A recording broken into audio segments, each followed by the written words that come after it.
Hi everyone! We're here on the third and final day of Brian Tracy's Total Business Mastery Seminar here in San Diego. I'm Felicia from the Brian Tracy International team, and I'm here today to give you a live look at some of the business topics that Brian has in store for today. Brian just finished up talking about one of the most important things all business owners should know. There are certain numbers that you have to look out for. He explains what they are and why they're crucial in this brand new segment. Enjoy. So what is it for your business? So let's look at it. Now I've written these down for you, and I'll just walk through them quickly so you can look at them. Number one is sales, of course. That's an important number. But it's not just the sales, of course, it's the profitability of the sales. And the profitability of the sales is after 100% of all expenses, returns, breakage, deficit. I was working with a company, one of the biggest companies in America, and they are suffering between 1.56 and 2.78% theft in their stores throughout the United States, Canada, and several other countries. It's a major issue because they're a retail business. Their profits are slim because of competition. They're losing a fortune because they've got shrinkage, internal shrinkage, not shoplifting, internal theft of between 1.56 and 2.78%. And so they are spending an enormous amount of money to find ways to reduce that amount of internal theft. So that's a number that they look at. They look at sales, but sales net of everything.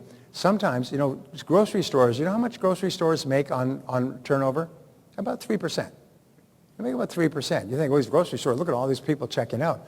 But they make the money because they have high volume. The turnover is high. They have velocity, products and services. So it's 3% every time. And that can mount up. But because of competition, they only make 3%. So you can't say it's just sales. Sales is one factor. A second is other revenues of all kinds. You sell this, you get rents, you get dividends, you get something else. The third is cost of goods sold. And this is something that you really need to be meticulous about, all-inclusive. One of the things that causes small business people a lot of trouble is they add up all their expenses. They're very correct. They deduct it from their sales, cost of goods sold, to get a raw profit. But then they don't include their own labor. 95% of small business owners earn less than $50,000 a year, according to the Kauffman Foundation of St. Louis. Why? It's because they think they're doing great, but after they've added their own labor, what they could sell their labor for if they went out and took a private job, they're actually losing money. They could actually shut down their business and just go and work for wages and make more money, have more take-home pay. So why do they do it? For the glory. All right. So all-inclusive means add every single expense that's attributable to that, including gasoline in your car on your way to work, and lunch during work hours, and coffee for the coffee machine. All of these costs have to be deducted before you finally reach a profit. Expenses, every cost of doing business, salaries and wages. Usually the biggest single expense in a business is salaries and wages. And salaries and wages, as we'll talk about later, if you pay somebody $25,000 a year, that person costs between $75,000 and $150,000 total to the company. That's why when you see companies in trouble and they lay off large numbers of people, and their company goes from billion-dollar loss to billion-dollar gain the following year, the costs of carrying people are not just the salary and wages, it's the benefits, it's the supervision, it's the office space, it's the management, it's the labor, it's the recruiting, it's the training, it's the time when they're not productive, it's the downtime when they're sick. The numbers, when you add them up, are quite phenomenal, what it costs to hire a person. That's why letting one person go and making do with the others. How many times have you read today that companies today have laid off lots of people, but the people who are still there, in gratitude for their jobs, are much more productive? You've read this? And as a result, the company is much more profitable with fewer people. Have you been reading this? And it is because those people that they laid off were enormous cash drains. And if they can have their jobs parceled out and other people doing them, then that makes a lot of sense. So lead generation. How much does it cost per lead? Does anybody get ads on the internet for online universities?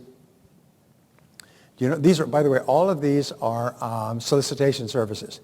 They'll use University of Phoenix or IT&T and so on, but they're not registering for information from them.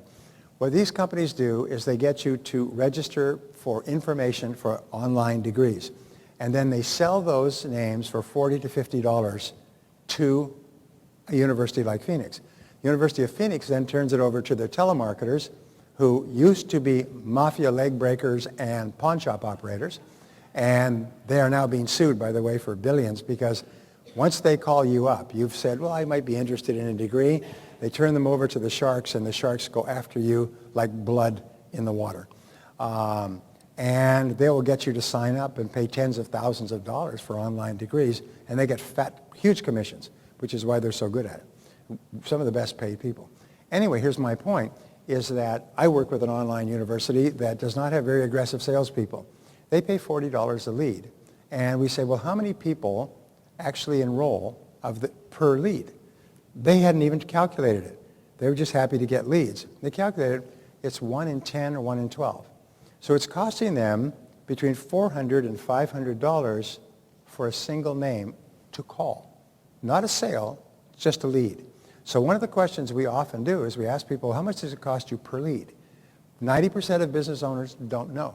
They don't know what it's costing to get the lead. And then the next question is, what's your conversion rate?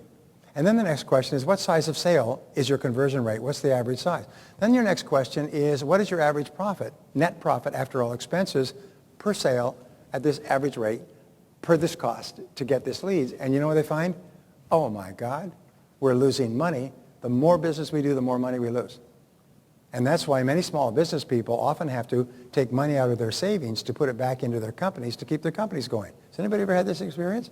Yes, it's the most amazing damn thing. You have to bring money home. And wives do not like that, I can tell you. I've got one of those. Okay. Number 7, your conversion rate. How many people do you convert from a lead to a customer? Some people, as we said before, can go from converting 1 out of 10 to 7 out of 10. Do you know what that does in a person's business life?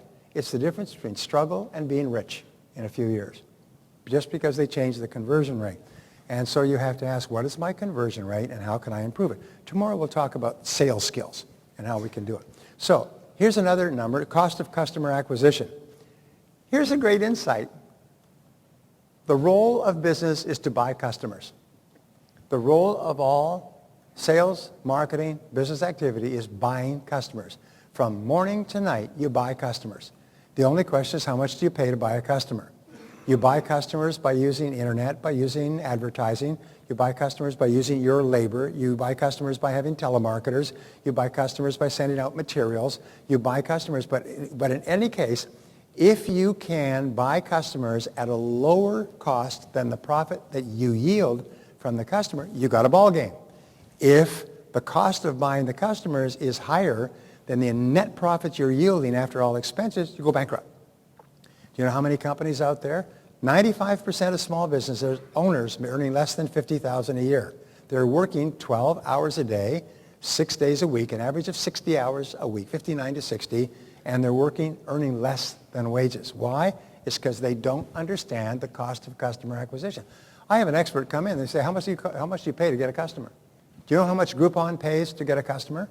According to Groupon, they'll pay $60 to get one person who will accept their free offers, who will subscribe and not unsubscribe. They pay $60, which is why Groupon is what we call a pre-revenue company. In other words, you've heard of those?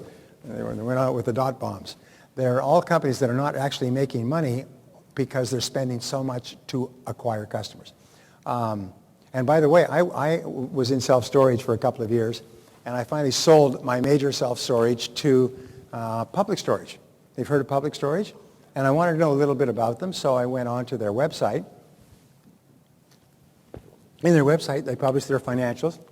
They're a public company. And you go right down to cost of customer acquisition. In other words, cost of one rental for one rental site in one of their units, and they have about 1,500 nationwide, $96.42. They know to the penny, in terms of discounts, move-in allowances, shrinkage, scraping that have to be repaid. They know to the penny how much it costs to acquire a customer.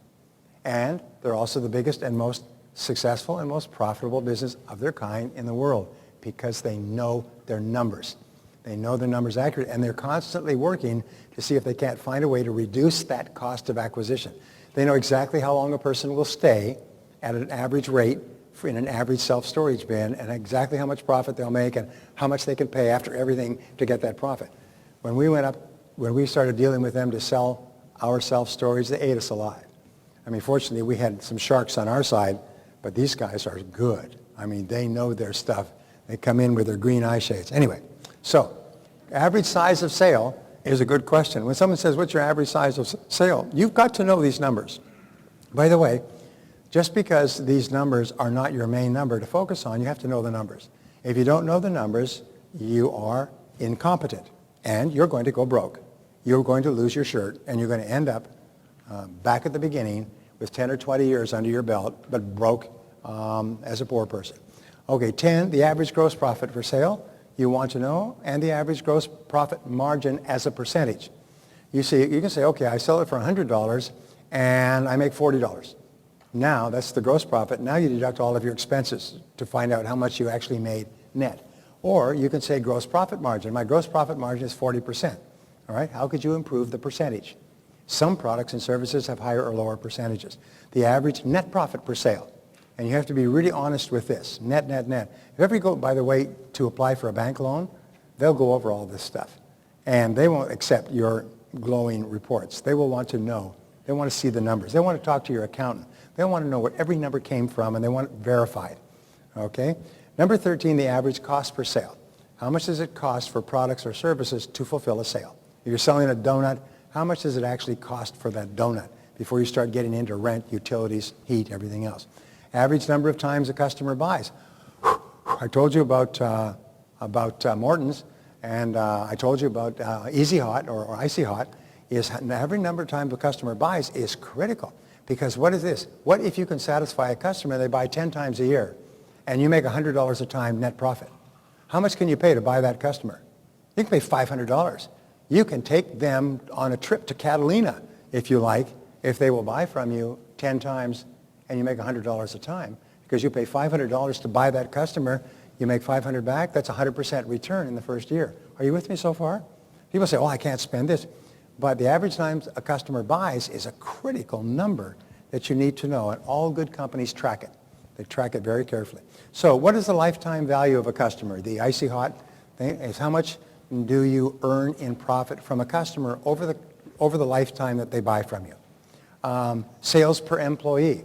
That's another critical factor. If you have 5 people working for you, you do $250,000 in sales a year, that's $50,000 per employee. How could you increase that? How could you increase the number of sales per employee gross without reducing your quality of service? Maybe you can get 60,000, maybe you can get 70,000, and that makes a huge difference.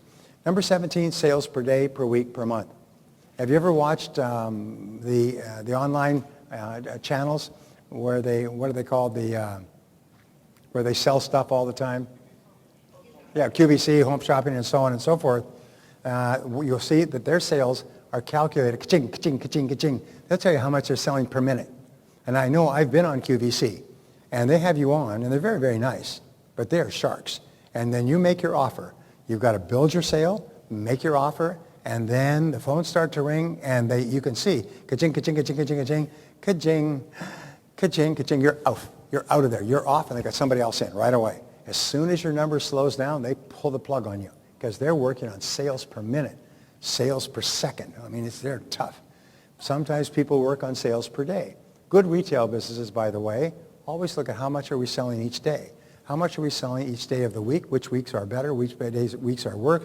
How could we increase the sales? Has anybody ever been to a restaurant that has half-price wine night? Where you get half-price wine? What night is that usually?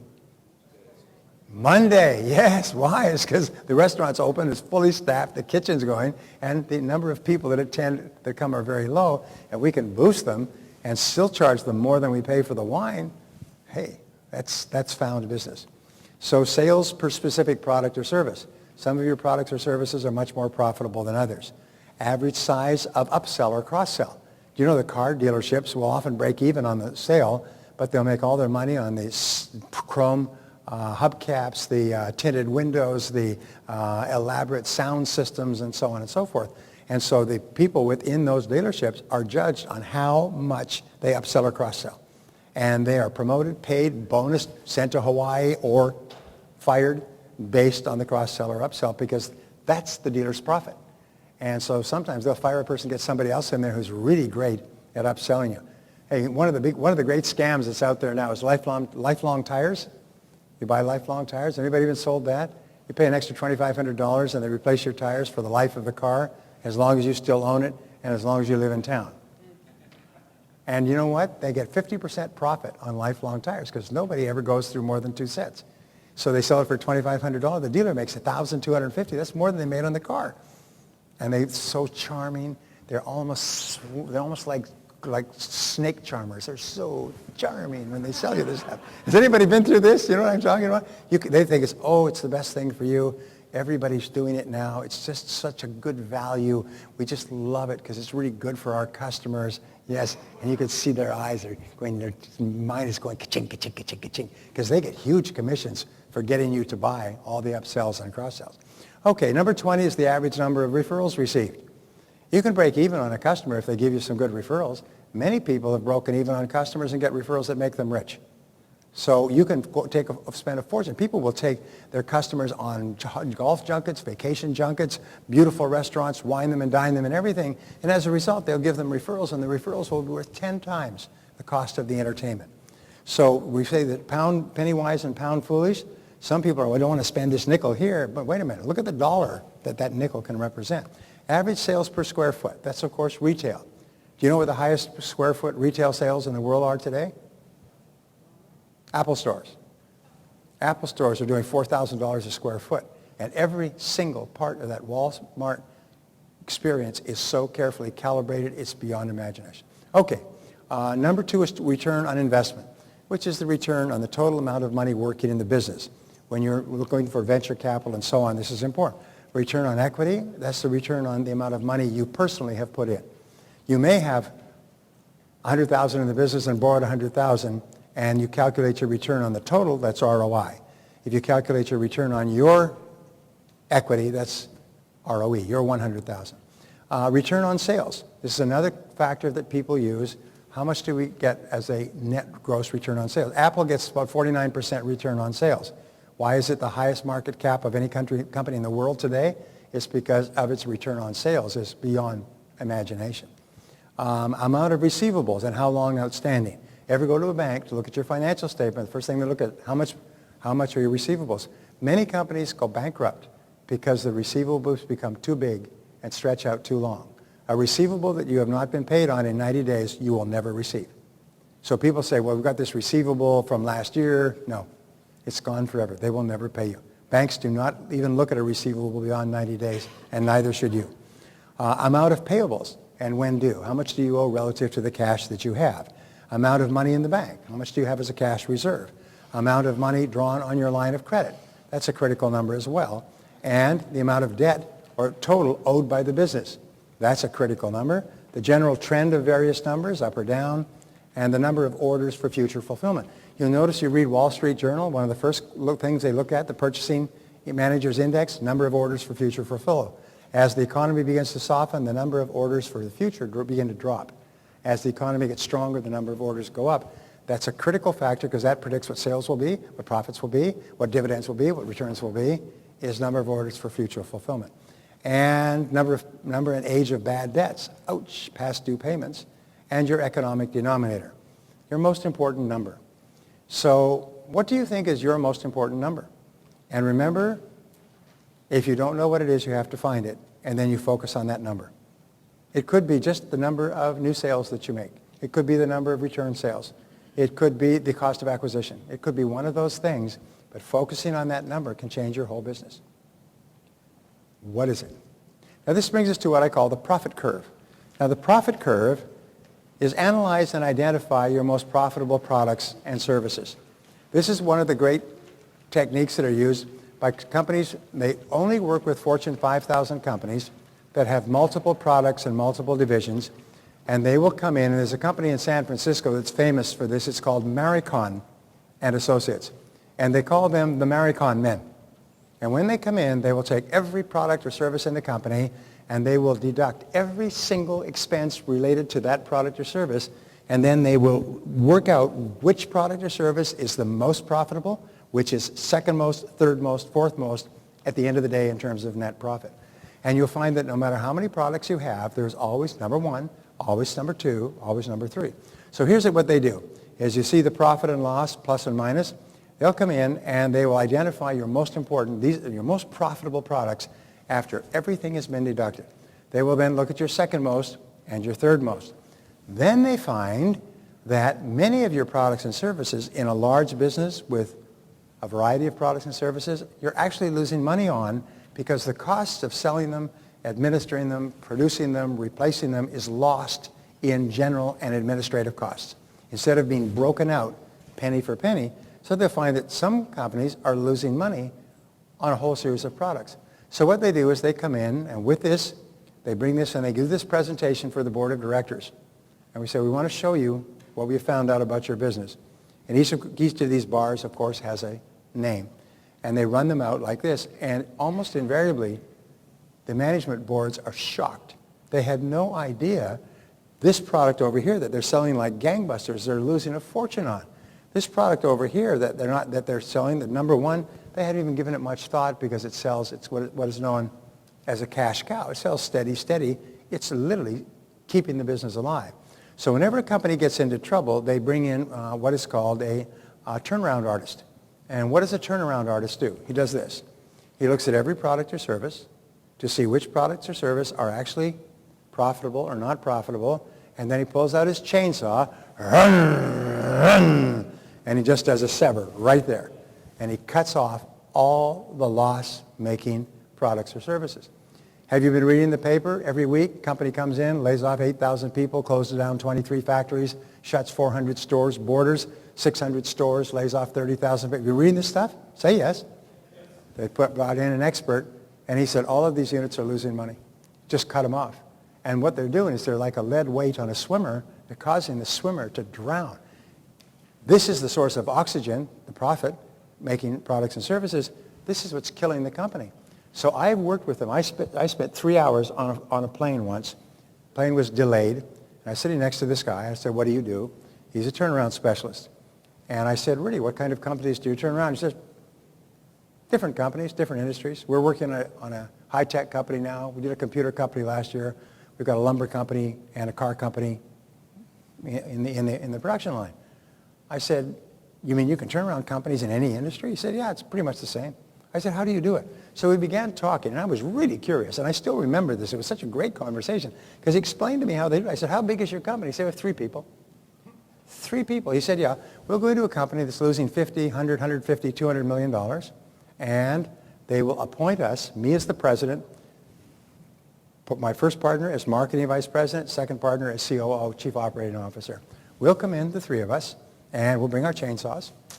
We'll fire everybody, shut down the divisions. We will cut this off, do all this, turn around the company, go from 100 million losses to 100 million profits in 1 year, get a $50 million bonus, and then they fire us. Because they say, because the people who come in and do all this stuff leave a lot of blood on the floor. And so then they'll come back in and they'll fire them. It was prearranged before they came in, and they'll announce that a new president has been hired from one of the Fortune 500 companies, and these guys will go on, they get $50 million, and they do it twice a year. And this is what they do. Every single time, it doesn't matter the business or industry, some are making profits, some are making losses, cut off the loss-making parts of the company, keep the profit-making parts of the company, turns around, life goes on, profits go up, on to the next one. Interesting story, huh? And it's true, by the way. I have studied this whole thing about turnaround artists and done talks on it and done seminars on it. I know it very well, and it's exactly this. So what is my point? You must be your own turnaround artist in your own company.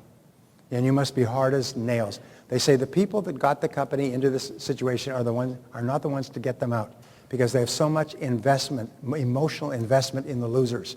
They just want to keep the losers going, and they always have excuses for the losers. I mean, this is such a good product, and people really like it, but just not enough of them, you see. So what you have to do is you have to become really, really your own consultant and be as cold as death when you look at your products and services.